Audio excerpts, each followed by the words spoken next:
What is going on, YouTube? Just helping you out here. And for today's video, I will be doing a second physics help video. I recently just had a subscriber request me to do two problems, which I will be doing both in this same video. And I would like to thank them for requesting. I would like as many of you as possible to put in the comments what video you want to see next, or if you need help with something, just let me know. I would love to help you out. And so for this video, the problems were about, the first one was about a continuous line charge that is on the x-axis, that starts from x equals positive x sub 0 and goes all the way to infinity. And it has a uniform charge density, lambda, and we were asked to find the magnitude and direction of the E field, or electric field. And then the second question says to do the same exact problem, just the charge density is not equal, and it varies with lambda x sub 0 over x. So for the first part, I want to start by drawing a diagram. I think that's the best way to show it. So we have our x-axis here. This is the y, this is the x, and let's just say this mark right here is our positive x sub 0. And our charge, well, we'll say it starts here, and it just goes and goes, and then that will continue all the way to positive infinity. And so with our linear charge density, the electric field will radiate out perpendicular to it, so our E field is going to go like this. And since it has a linear charge, a uniform charge density, the magnitude of that E field is going to be the same everywhere. And we could integrate this this line density from x sub 0 to infinity to find the magnitude, but it is a lot easier if we use Gauss Law. So we're right here, we're gonna use Gauss Law. And the shape we're going to choose is a cylinder, because a cylinder is the easiest to do with a line charge, and I will show you why that is. So let's say this is our line charge, and we can draw our cylinder around it. So we have, there's one end, and then we'll have like a, there we go, sloppy cylinder, but there's our cylinder. And our E field is going to go just like this, out like that. And it's going to be perpendicular to the Gaussian surface at all points. So it's going to go out of here, it's going to go out the bottom, it's coming toward us, going away from us. And so we know what we need to do is we need to find the net flux through that Gaussian surface in order to find the E field.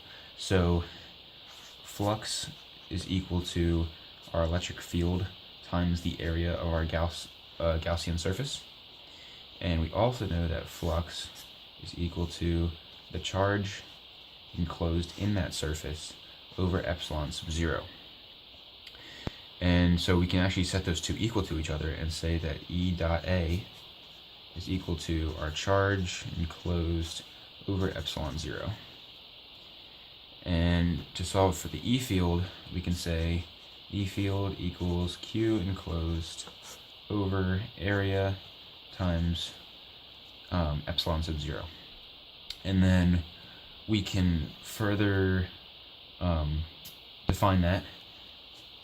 So we know that charge enclosed is going to be equal to our density, our charge density lambda, which is given in the problem, lambda sub 0, times the length of the surface, or of the Gaussian surface.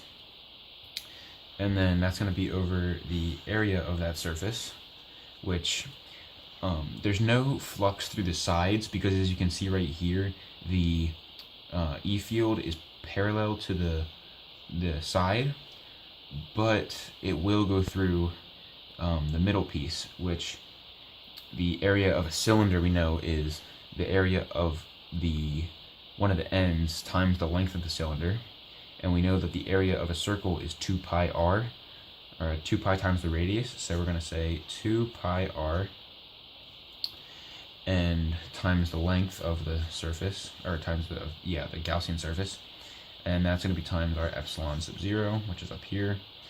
And as you can see, we have length in the numerator and denominator, so we can cancel those out. And so the magnitude of our E field is going to be our charge density over 2 pi r times epsilon sub 0. And like I said before, since our E field radiates perpendicular to our field, or to our line of charge, it's going to be directed that way. So it's going to be at the origin. That's going to be our magnitude of our E field, and that's going to be directed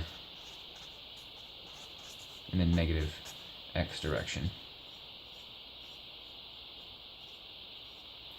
And that's just now if this charge was negative, it would be toward it, so it would be in the positive x direction. And so for the next problem, it says to do the exact same thing, except our linear density is slightly different. So with that being said, our density becomes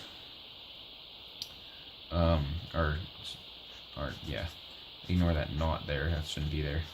Our new lambda is our original lambda times x0, which is our starting point, times over x, so where on the line we are, and all we have to do is just replug that back into there. So the magnitude in that case is going to be lambda sub 0 times x sub 0 over 2 pi r times epsilon sub 0 times x. Okay, and basically what this is saying is that as we move down our line of charge, the linear charge density becomes less, and so the magnitude of our density, the magnitude of our E field will also weaken. So with this relation, the magnitude of the E field will reach 0 as it approaches positive infinity. So I hope this video was helpful. If it was, please drop a like, leave a comment if you have a suggestion for another video or a question about something I did here. And lastly, please don't forget to tell your friends about my channel and subscribe. I currently have 24 subscribers, and I'm very grateful for that. It may not seem like a lot of people, but to me it really is, and I can't wait to help more of you guys out. So please subscribe. I'm just helping you out. See you in the next video.